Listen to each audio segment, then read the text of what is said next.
Welcome to the Upland Nation podcast. I'm Scott Linden, your host. Another great one in store for you today.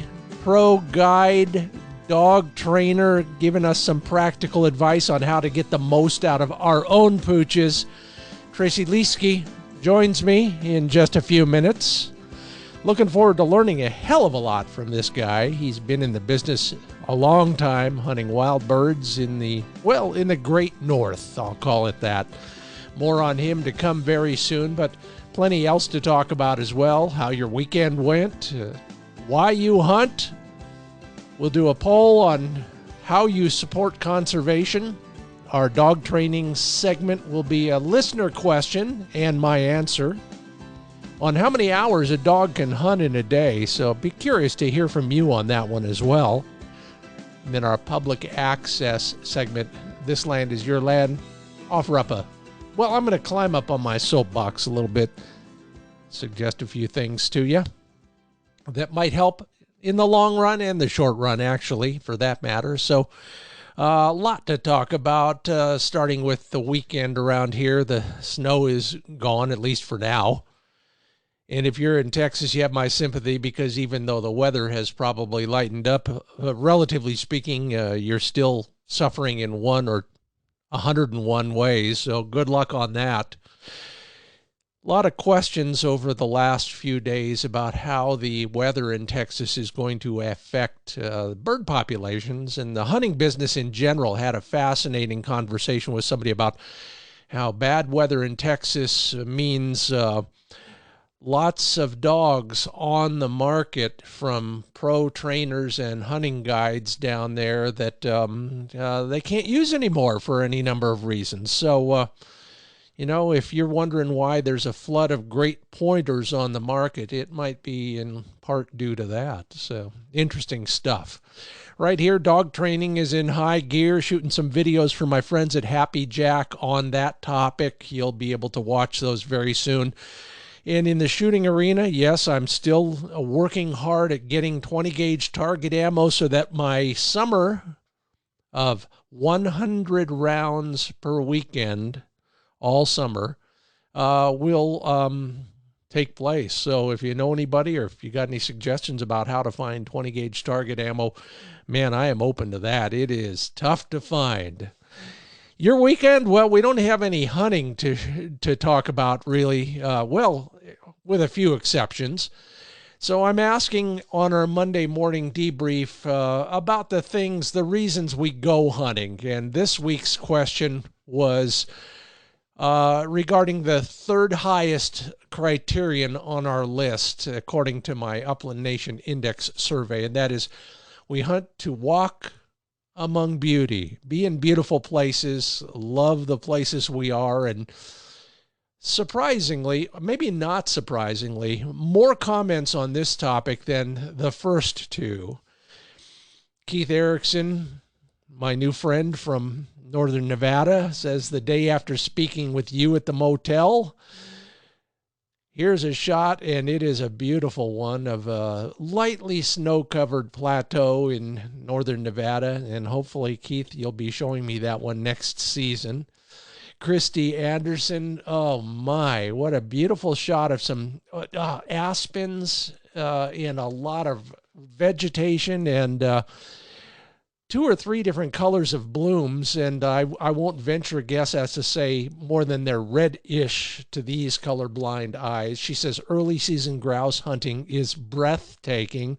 Yeah, I can't agree more.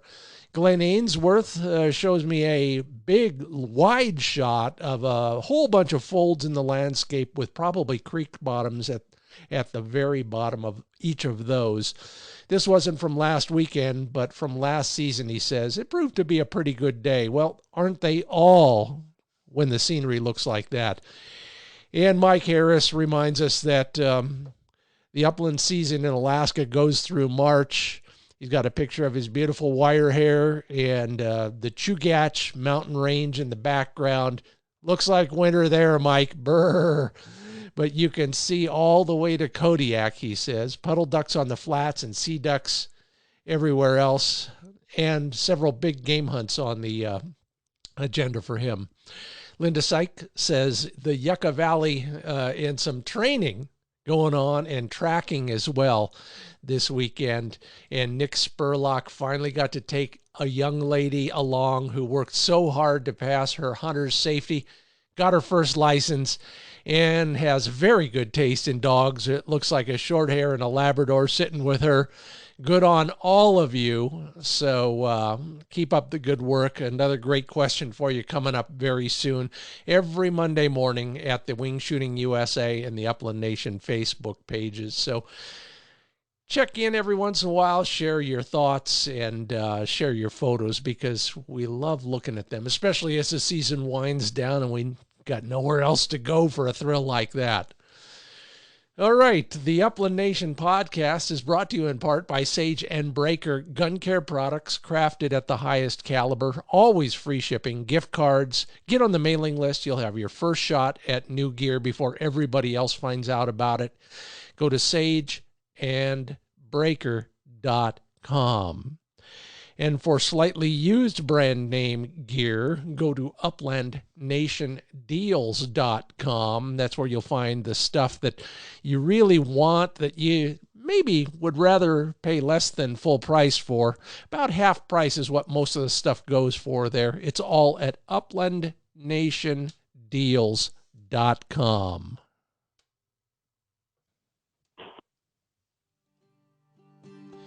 Yeah, so enough about that. Let's get on to the podcast here at the Upland Nation.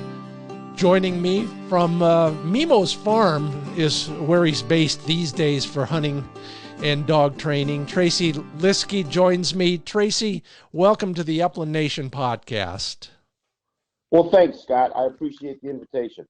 You know, you've been on my short list for quite a while, and I'm finally getting around to it, and I apologize. But, you know, you get recommended every once in a while from a Facebook post or a listener call or something like that. You've been around a bit. Tell me a little bit about yourself and where you've been and what you're doing these days. Well, Scott, I'm at Mimo's farm in northwestern Michigan. We're about 40 minutes away from Traverse City. They're on the Gold western coast of Michigan. How I got there is I lived quite a vagabond lifestyle for quite a while. Started the training dogs when I was 12 and just continued on. Was really fortunate to work with some great dog trainers over the years, and the dogs have taken me to a lot of places that I probably never would have went to. Over the years, I've worked at 7 Orvis endorsed lodges throughout the country, as well as numerous private and other avenues in the wing shooting world. That's put lots of miles on my trucks. That's one way to put it, and a lot of dogs in your string over the years, I'm sure. Indeed. You know, if you had to narrow it down to one place, and I'm looking at part of your list, and I think I've been to about half the Orvis endorsed lodges you worked at, but we never crossed paths. Can you pick out one that you love the most out of all of those? Well, they've all got their own special niche in Orvis lineup, I think. However, there is one that I do hold near and dear to my heart. I spent several seasons at the Flying Bee Ranch in Kamiah, Idaho. Yeah, one of my favorites. In fact, the Small World, I've been there several times, and if you're looking it up on the map, everybody, it's not spelled like it sounds, but it's a wonderful place, and had a lot of fun down there. Now, tell me, Tracey, you've got a lot of dogs. You've been around a while. If you had to narrow it down to a style, a breed, anything like that, could you do that? Scott, it seems like breeds have kind of factioned off quite a bit over the last 30 or 40 years. When somebody says they've got a short hair, they've got a setter that they want me to train, all kinds of things run through my mind of what kind of setter or what kind of short hair they've got. Yeah. And it's that way in other breeds also.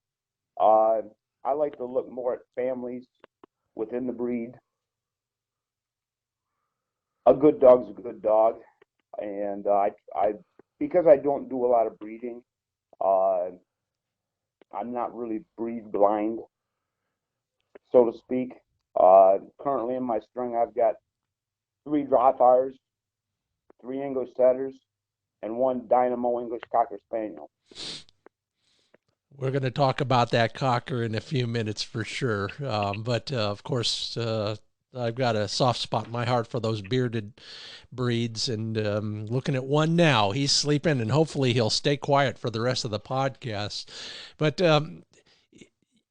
if you had to figure it out, and maybe you think about this every day, maybe you seldom think about it, but what is it about dogs and hunting that really gets you worked up? Why do you keep doing it, Tracey? Well, I've always wanted to see what's over the next curve or at the end of the horizon. Following bird dogs makes you do that. And, seeing a dog do what it was genetically programmed to do and do it well is kind of like watching a great athlete, whether it be baseball, football, basketball, or any other sport. It still takes my breath away when I see a dog catch scent and slam into that point, or be it a flushing dog really working hard and putting that bird up in the air for you. I don't think you're going to get any arguments from our listeners over that one. That's exactly right. And you're making the hair stand up on the back of my neck just describing it that way. If you you do both. You guide hunts and you train dogs. Can you narrow it down to one or the other if you had to?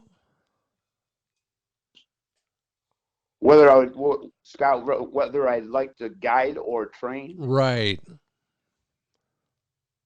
No, they work pretty good in conjunction with themselves, because I'm able to, a lot of times if I finish a dog for a customer and it is capable of making my string of dogs, I'll do that. And so I'll take the finished dog that one of my clients has, put them on my string of dogs, and over the next period of time, however they want it to be, that dog's going to see more birds than probably it ever will the rest of its life. Probably the best training of all right there. Oh, entirely. The best training is hunting. Mm-hmm. And that said, I mean, we know that wild bird opportunities are limited today. I'm blessed to have a lot of wild bird habitat. Wherever I go, that's kind of the target that we try to pursue. Wild birds, without a doubt, train a dog so much faster and so much better than what we've got to do commercially with pen raised birds. Yeah. Now you're up there and you're mainly hunting ruffed grouse and woodcock on the wild bird side. Yes, sir. If you were to offer one bit of advice, we don't want to know exactly where you go, obviously, but if our listeners are all about the same things, they're looking for places to hunt wild birds all the time. Could you offer up just maybe a tip or two in terms of finding great habitat, whether it's recognizing the stuff that's important when you get there, or how to find it somewhere on a map? Well, most of my ruffed grouse and woodcock guided trips are in the UP. Yeah. While I'm training dogs up there in the summertime, taking advantage of those cool mornings and cool evenings when it stays light until almost 10 o'clock at night, I'm able to the dogs on grouse and woodcock. And of course, as I find broods, I'm noting them. And when we go back to hunt in the fall, I got a pretty good idea where the birds are at and where they're not. Of Mm-hmm. course, they grouse and woodcock are gonna change areas a little bit as the season goes on, but it helps us target the populations where they're strong and maybe, for instance, one part of a county might have had a heavy rain in the springtime, which is crucial to hatching chicks. Another part of that county might not have got that rain. So scouting is so important to finding birds, I guess is what I'm getting at. Yeah. While many people are boating or going to the beach or golfing, I'm out there working my dogs. And And I have for 30 years. And but I guess to answer your question directly, how would somebody go about finding that good habitat from home? They can get on the myhunt.com website. That's a mapping service provided by the Michigan DNR, completely free of charge, that will help educate you and put you in the right areas, so you're not spinning your wheels looking in bad potential habitat areas. there are services like that for almost every bird hunting state, and I would imagine for the big game guys too. And boy, I've taken. In fact, I just got an email from a listener, and he basically asked that same question. I sent him to the online hunting resources in Kansas that will do the same thing. So Yeah, it's a great resource. The technology that we have today, as far as mapping, is just incredible. And if you can utilize some of that and educate yourself, you're going to spend a lot less time in unproductive habitat, whether it be grouse and woodcock or pheasants and sharptails across the board. And when you find a bird or two, note where you're finding them at. What's the surroundings look like? What's the cover type? What are they feeding on? Certainly the first bird of the day, I always open up the crop. Let's see what he's been feeding on. so And I then we're for that. Okay, so by the way, you're listening to the Upland Nation podcast. I'm Scott Linden, your host. That's Tracey Lieske. He's a professional hunting guide, hunt manager at Mimo's Farm in the Upper Peninsula of Michigan. I notice you guys also do hunts on the lower Upper Peninsula. Okay, is that like southern North Dakota or northern South Dakota? Yeah, I got oxymoron, but no, at Mimos we have about 1,700 acres that is in a diverse cover type habitat. Some of it's in a release bird program. We do have wild birds on the properties too. Really a beautiful, beautiful place, and some really unique opportunities to get your dog into some really good hard flying birds. Nice. Let's continue on the hunting side of things for a while. We're not going to neglect everybody. We're not going to neglect the dog training side, because I've got a lot of questions about that as well. But while we got some momentum here, one of the things that I've started doing is exactly what you just described, Tracey, and that is opening up the crops, especially on the first birds I shoot, if I hit anything.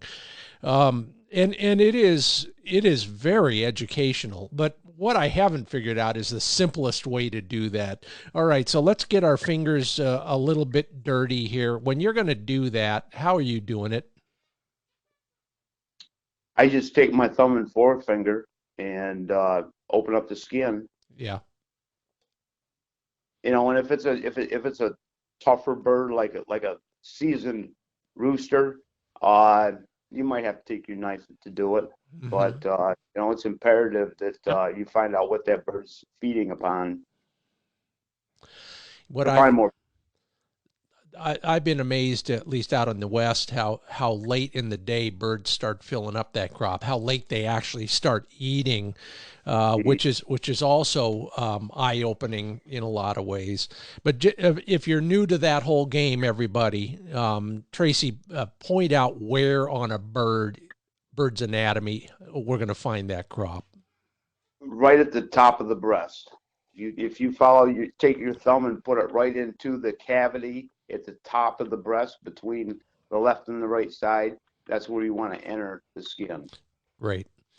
Sometimes there's nothing in there. Other times there's a wad of cheatgrass seeds in that chucker's crop that's as big as a tennis ball.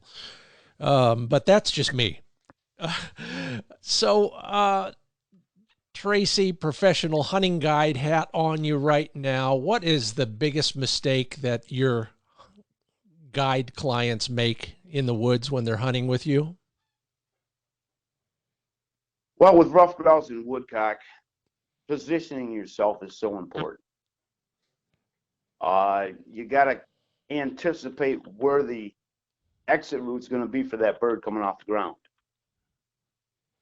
Not so much with prairie birds because you don't have the trees, of course, but with grouse and woodcock, positioning is so important. You know, getting right up to the point, realizing that the bird might not be exactly where the dog's pointing.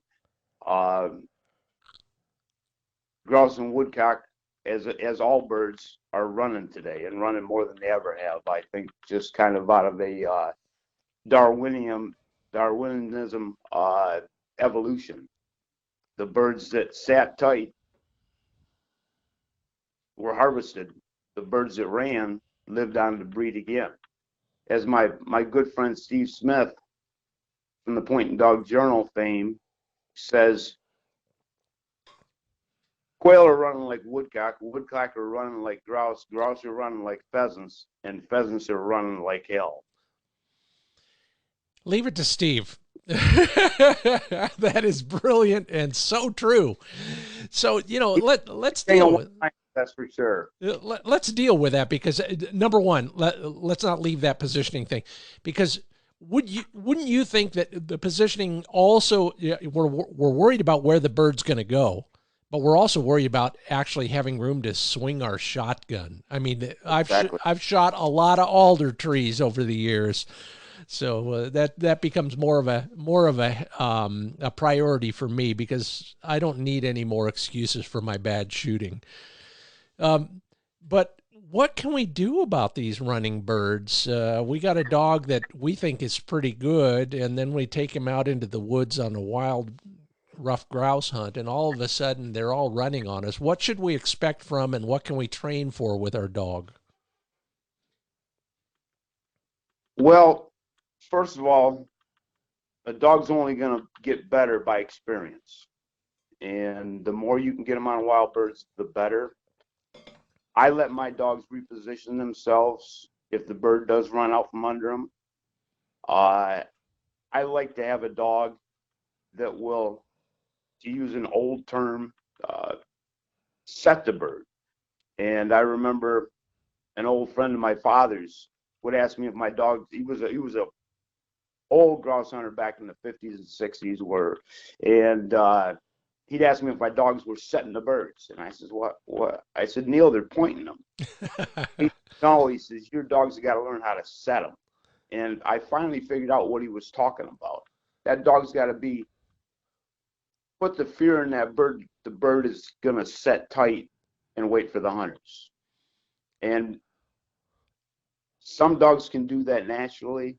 Other dogs, it takes a little longer. Some of them will never get it at all. Well, go ahead. No, I'm sorry. Go ahead, Scott. So how do we tell whether the dog is doing that or the bird is reacting the way we want? I mean, there's no telltale sign, is there? Well, if your dog goes on point and you go into flush and there's nothing there, and you can see the dog let down in intensity, that bird has moved on. It probably wasn't flushed. You didn't hear it, so you release the dog and let him or her pursue the bird again. and hopefully you get another point. But with enough repetition, that dog will learn that not to stand there like a statue when there's nothing there. And I know in the field trial game, that's not what we want. In the hunting world, though, where we're shooting birds, we certainly want a dog to have productive points. My clients don't want to walk into 30 unproductive points.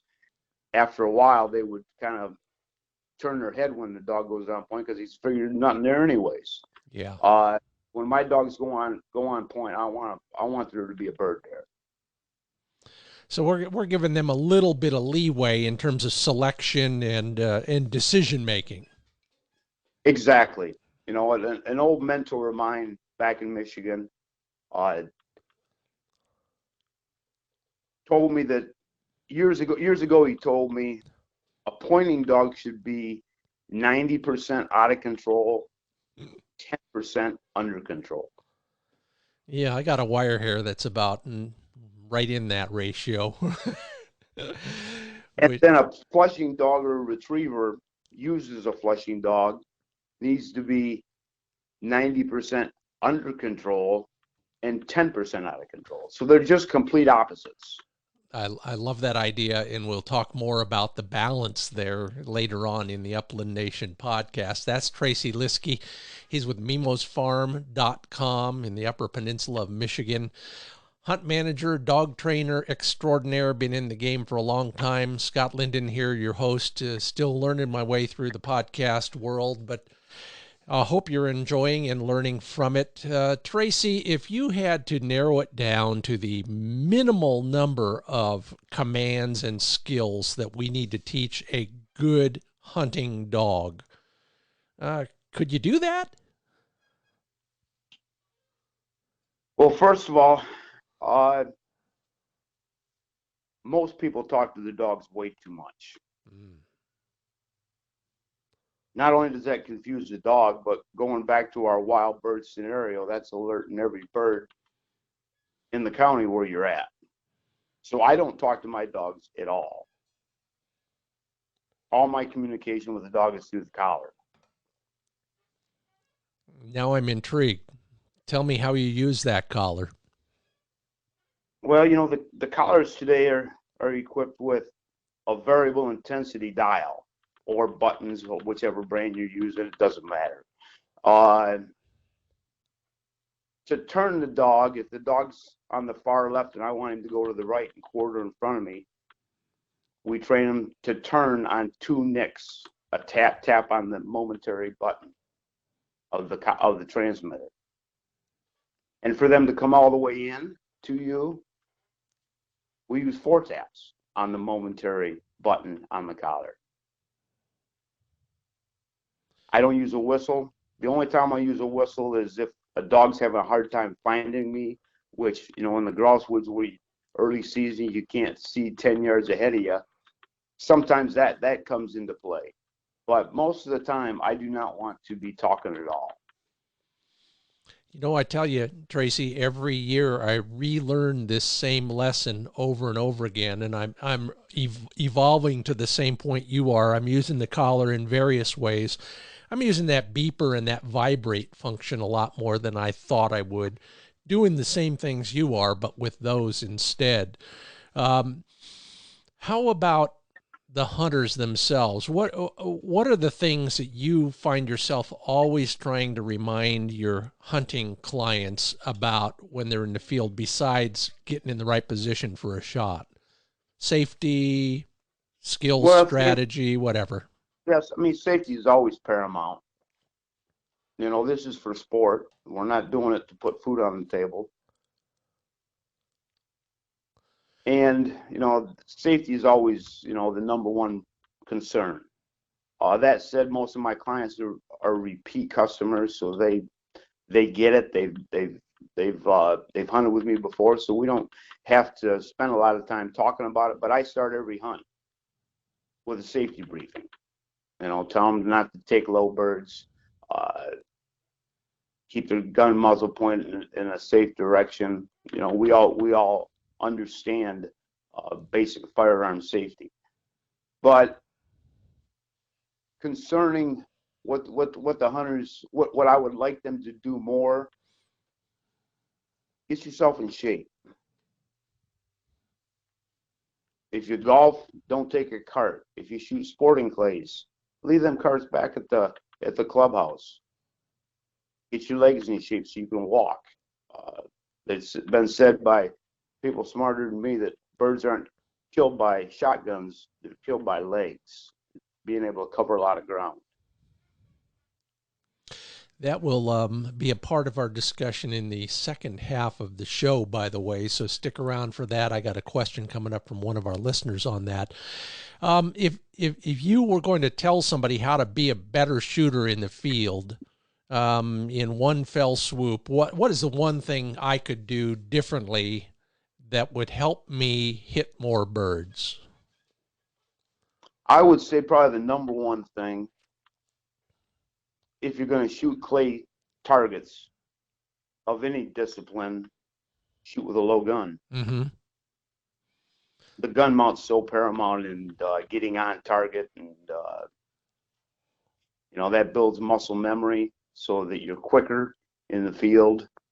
And that's probably the best thing that somebody could do is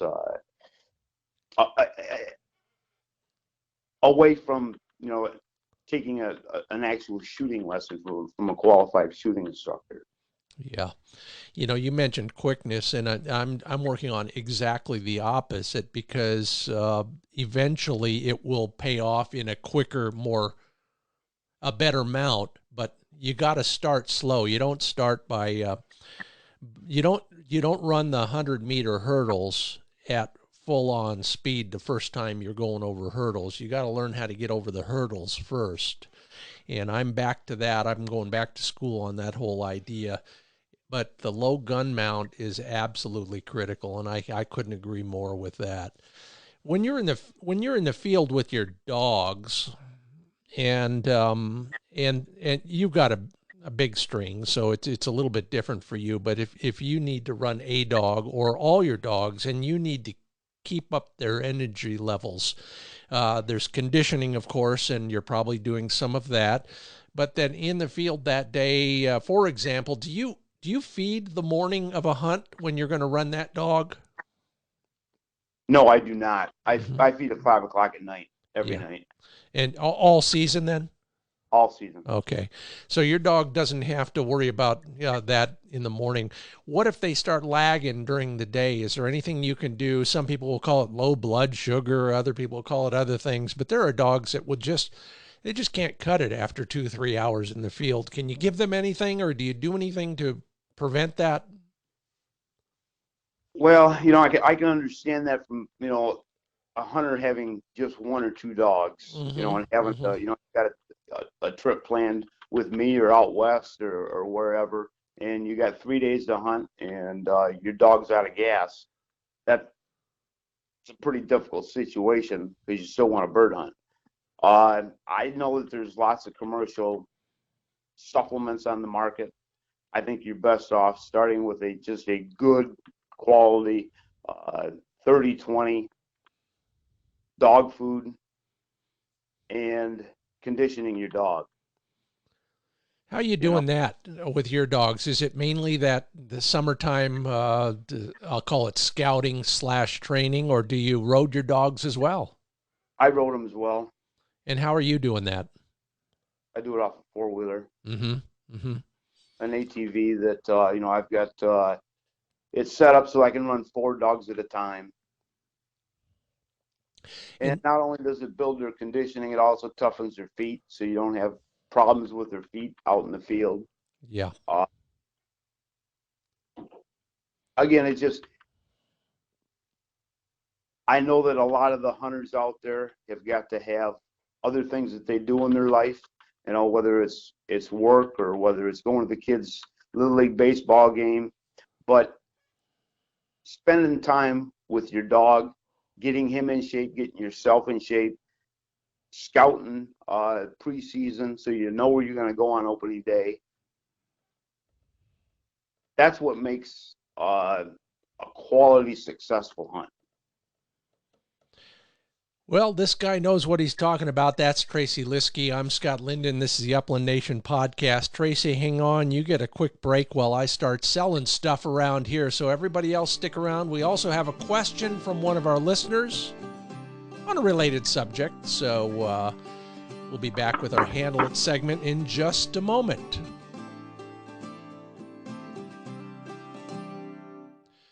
First, though, speaking of conditioning and all things related, Dr. Tim's Performance Dog Food is the stuff I've been using for a long time for good reasons. Tracy mentioned the 30-20 ratio. That may be enough for some dogs, but out here in the West, a dog that's running as much as mine, he's going to get about a 32 to 36% protein and a lot higher fat than that 20. Dr. Tim has one for every type of dog doing every type of exercise. So take a look at drtims.com. One of the things I like about Tim is, number one, he's a veterinarian and a sled dog racer, and his food has won the Iditarod for dogs multiple times. But the amino acids that are critical to a dog's muscles, bones, and brain power all come from different sources, different types of ingredients. And Tim has made a study of all of that and designed each formulation to meet the needs of a dog that is expected to function at peak performance. Of course, they'll deliver it right to your door, just like everybody else. But these guys support the hunting community, unlike some of those others. 30% off your first order. Use the code UplandNation at drtims.com, Dr. Tim's.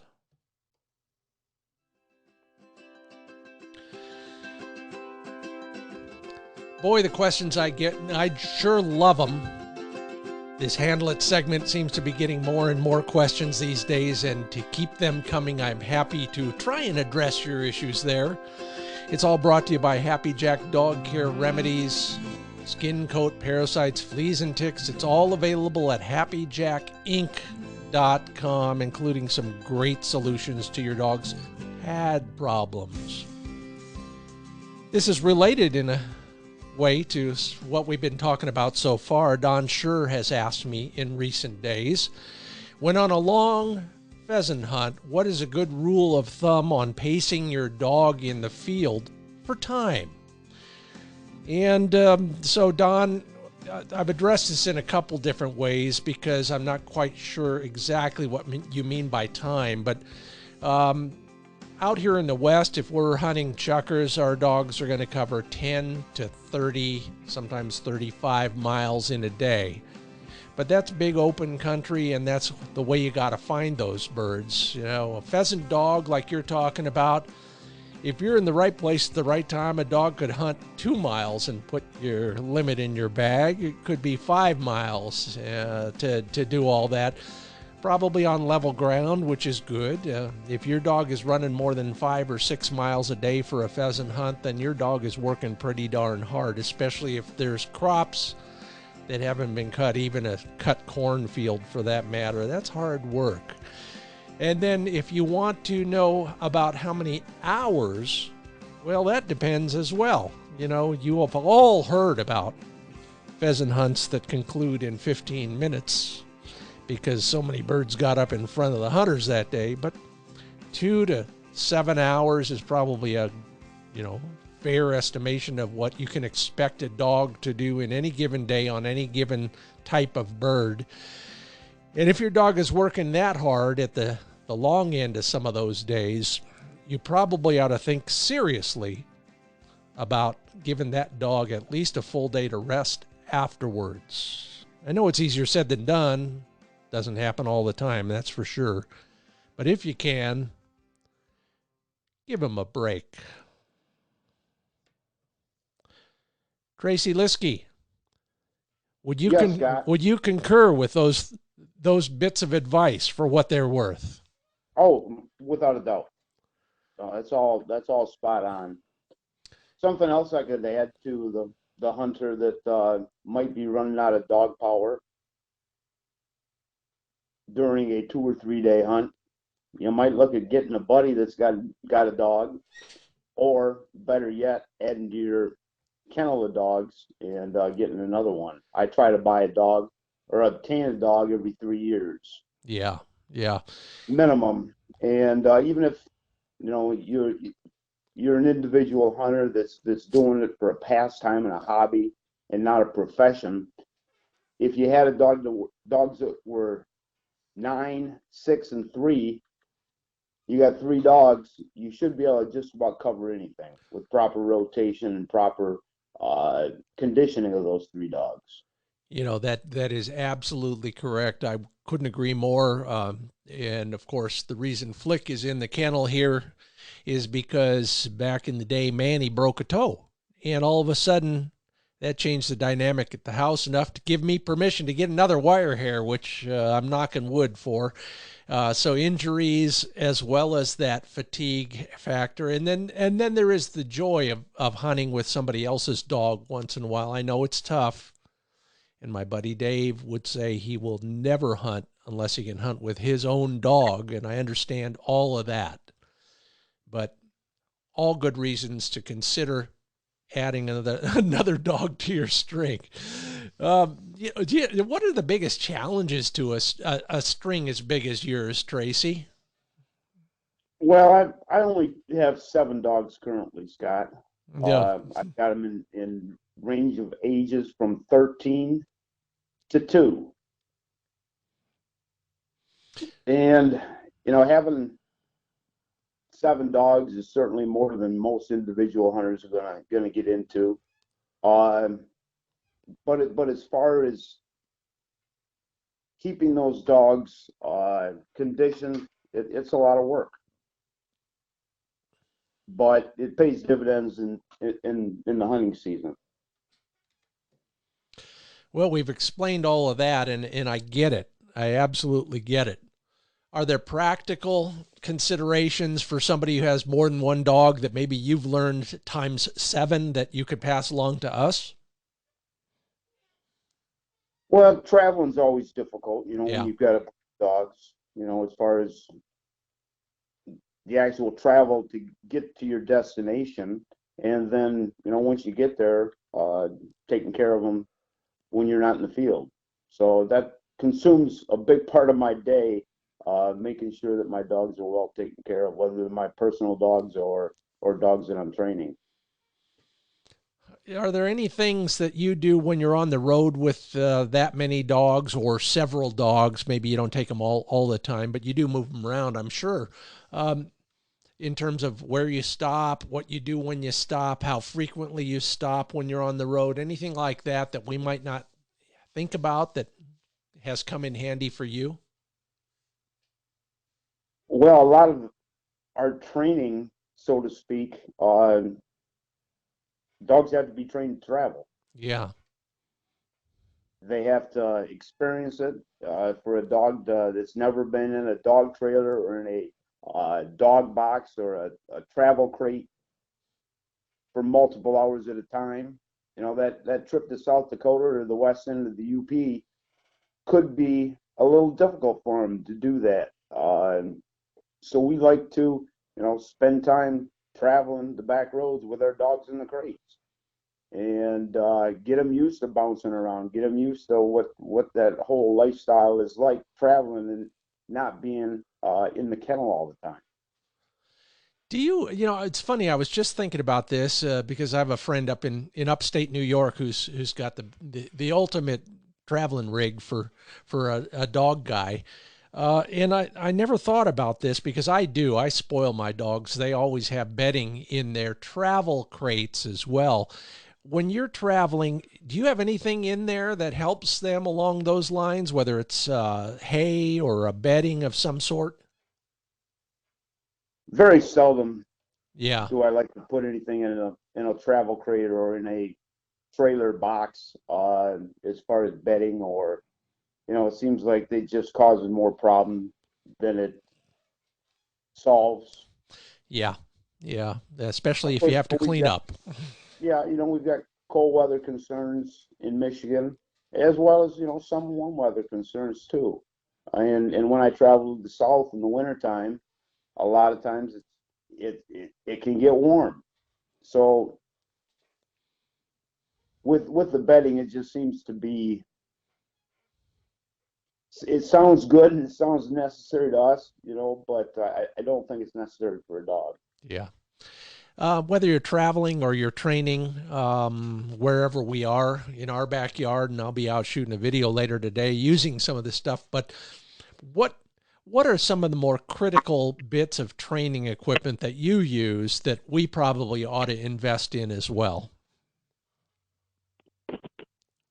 I try to keep it really simple, Scott. Again, a lot of my training's on wild birds. Yeah. So it eliminates the need for seeking out hard flying pen raised birds. Uh, we like to use pigeons in the off season when the moratorium is on for running bird dogs on the wild birds. Due to nesting. Yeah. Probably the biggest problem that I have to overcome when a dog comes in for training is the fact that its owners had it out on pen raised birds that wouldn't fly and the dogs caught them. Very common. We see it every training day around here as well. So how do you get over that? Well, there's certainly a lot of brands of launchers on the market. They help. If all you have to train with is pen raised birds. I've become a big believer in those. If you're careful and you are watching your dog carefully, you can simulate a wild bird behavior. Entirely. Yeah. Yeah, and it's good to set up a situation that if maybe you're trying to rectify that the dog may have a problem with. Mm-hmm. Mm-hmm. So no, the launchers help immensely. And I like to use pigeons because a dog's not going to catch a pigeon coming out of a launcher. Whereas a pen raised quail, they might fly, even coming out of the launcher, they might only fly 30 or 40 yards.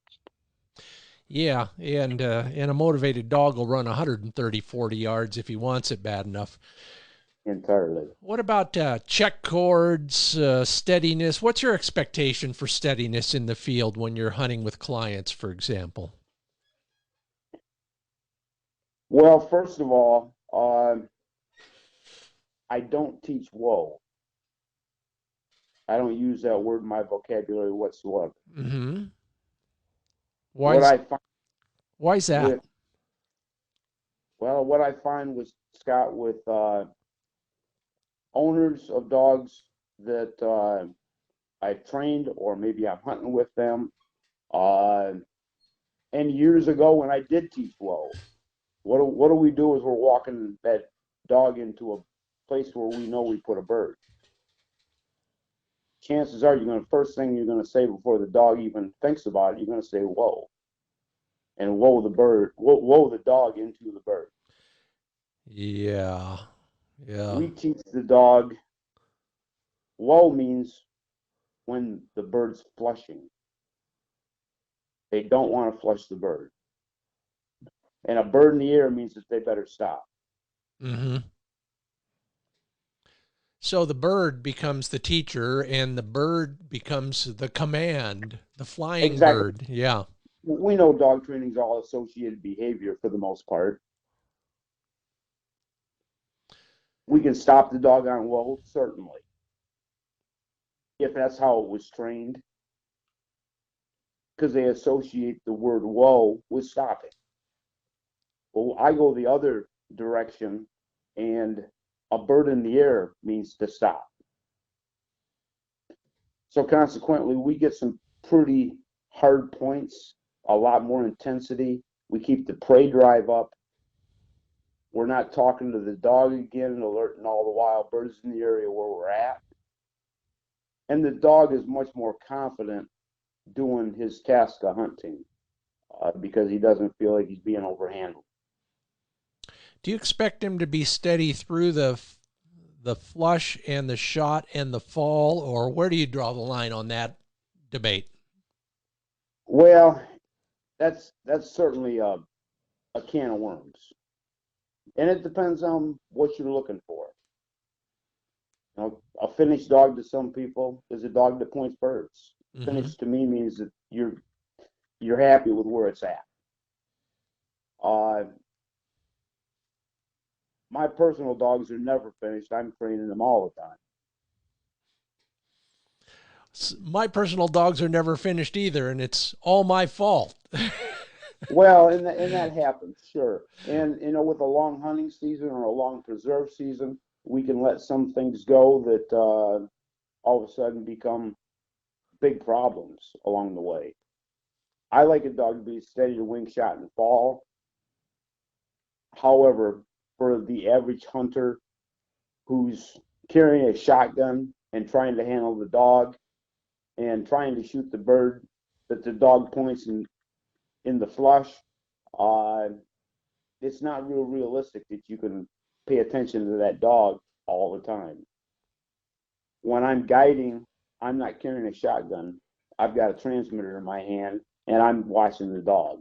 And I very seldom watching the bird. I'm watching that dog. So it makes it a lot easier to maintain that steady to wing shot and fall. Yeah. So along those lines, in the field or in our training, what is something we should never do to our dog? Well, there's a lot of things, I think, Scott. I think overhandling is probably the biggest concern. So follow the hunter with a long nose. Let the dog do what he was bred to do. You know, I mentioned some of the trainers that I've worked with over the years. One of the first mentors that I had was a gentleman that's a place called Hunter's Creek Club, a private operation, hunting operation in Michigan. And he started it in 1948. He was paramount in getting the extended seasons for the preserved bird hunting through Michigan state government as well as on the national level. His name was Preston Mann Sr. And Preston called me into his office one day. Said, "Tracey, I got a little bit of training advice for you." And I thought, well, hell, I'm going to go outside and get a notebook and take notes on this. And so I went, come back inside and sat down across from his desk. And the first thing he did is he slid open the top drawer of the desk, grabbed a roll of duct tape, pulled off about a 6-inch piece and ripped it off, walked around and put it across my mouth. Yep. He says, "Trey, talking too much." He says, "You confuse the dog." You know, it's just like a kid that, you're constantly talking to and threatening that you're going to do this or you're going to do that, you're going to be grounded, but it never happens. The same thing with the dogs. We start by saying, whatever your callback command is, whether it's their name or here or come, and that starts off in a softer tone. And if the dog's not complying, all of a sudden now it's very elevated and we're in fact shouting, and it's confusing the dog. I agree. And I think I met him once. Long story short, I'll tell you that one some other time. But I think I was there for one day, and I think I met him while I was there. That was a while back. But what about the opposite? What should we always do to our dogs, for our dogs, when we're hunting or training? What is the one universal that dogs can't get enough of that's going to help them in some way? Be consistent in whatever you're doing. Yeah. Be consistent. Dogs, again, learn from associated behavior. They thrive on consistency. A dog that anticipates something to happen is a dog that's going to be looking for trouble or going to get into trouble.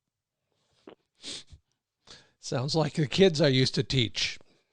Entirely. There's so many parallel ideas about kids and dogs and how we take care of them and how we train them, how we educate them. I think that the best thing that we can do with our dogs is, number one, give them a foundation, show them what we want. From there, take them to the field and let Mother Nature teach them. Let those genetics come out. Dogs are born knowing more about bird hunting than most of us ever will. A well-bred dog, I should say. So let that dog do its thing. Be consistent in your commands, however you choose to reinforce that. Be consistent, and the dog will be happier. You'll have a better trained dog, and the biggest benefit, you're going to have more birds in the bag. Well, amen to that, and that sounds like a good place to conclude this part of the Upland Nation podcast. Tracey Lieske, people can learn more about you and what you're doing and what they're doing over there at mimosfarm.com. That's MeemosFarm.com. mimosfarm.com. Tracey Lieske, learned a lot from you. Thank you so much for being a part of the Upland Nation podcast. You're welcome, Scott. Again, thank you for the invitation. And you're welcome too. And you're welcome, listeners, to stick around. Scott Linden here. First thing we're going to do is take a look at the Upland Nation Insights e-newsletter. Every week I'm asking you a question of one sort or another. Most recently I asked if you're a member of any upland conservation group.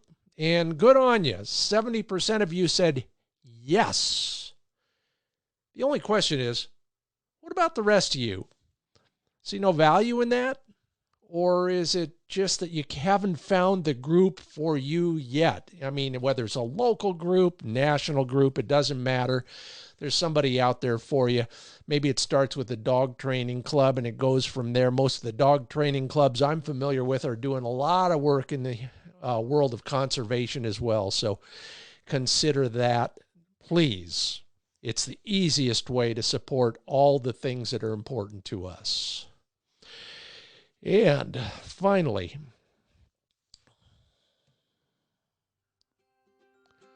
this land is your land. And it is. So much out there in the way of wild bird habitat, whether you're supporting it or not, it's worth it to explore a little bit and learn more. And that's why we do this segment every week. It's brought to you by the UplandNationDeals.com website. Sometimes new stuff, but always lightly used brand name pro-level gear at about entry-level prices. And by the way, if you're looking to unload one of your unused e-collars or GPS collars, they are moving really fast, selling in a day or two. So let us help you do that as well. It's all at UplandNationDeals.com.